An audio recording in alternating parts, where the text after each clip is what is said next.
I will show you how to paint the easiest watercolor flowers with this beginner watercolor tutorial. I have about 5 gorgeous rose bushes in my backyard that are in full bloom. It's springtime and it's almost Mother's Day. And for some reason, Mother's Day always makes me think of beautiful flowers. Buying art supplies can be overwhelming and expensive. My goal is to show you how to use really cheap or available materials to make beautiful works of art.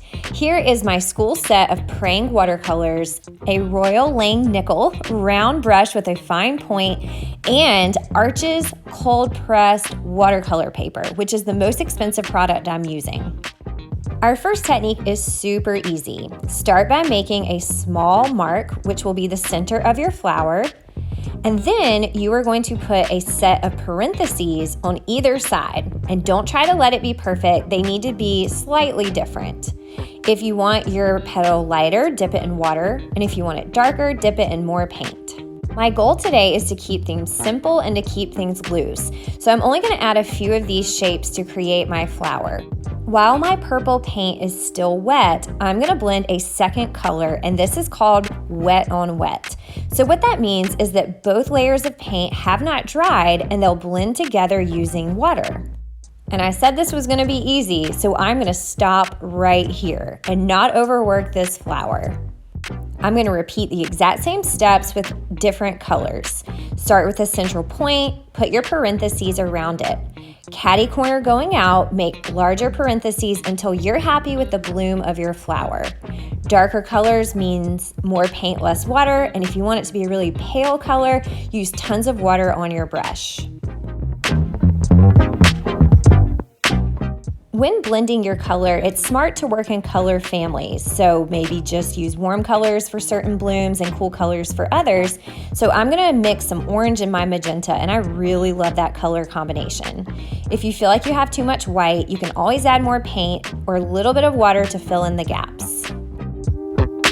Leaves are super important to make your flowers look more lifelike with detail. I'm doing a super simple leaf shape, which is a triangle that has more curved lines and edges. I'm using the green straight out of the container, and I think it's smart to adjust the sizes of your leaves. They wouldn't all be the same size.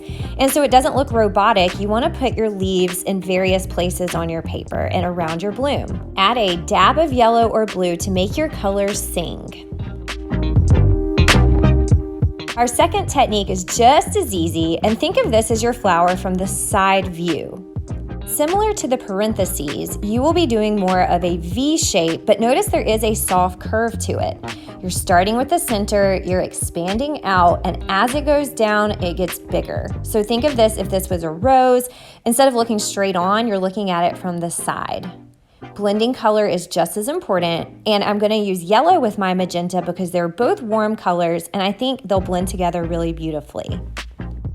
Let's repeat these steps again, starting with a central V that's a little catty corner, going down bigger with each V. My main cool colors in my palette are my violet and my blue, so I want to try a blend of those, and it's stunning. I love it. I'm going to fill in a little bit of that white space with a light wash of that blue violet that I've created. I'm going to repeat the same simple leaves that you saw before, making sure to change the size and to make sure that they don't look robotic by always putting them in the exact same spot. I love these simple flowers because I could do sketchbook page after sketchbook page of them. And I've also used them before when designing wedding invitations. I've used them for birthday cards, for friends and family. And I'm just now remembering it's Mother's Day, and what a nice gift to send to my mom. I'm going to repeat each flower again several times until I have filled my page. Now, if you're doing this at home, you can do as many of them as you feel the need for.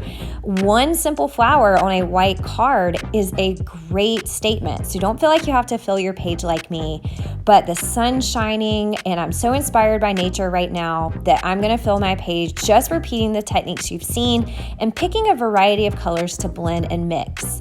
One key thing if you are trying to do a page is you do want some of your flowers and leaves to go and extend and overlap off the page you're creating.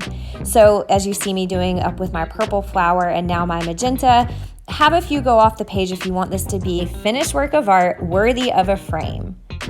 I'm really happy with my finished product because even if I don't love every flower, they really do look nice all together. Thanks for sticking around. Don't forget to subscribe if you don't want to miss any of my tutorials, and visit me at thatartteacher.com for full lesson plans and other creative ideas.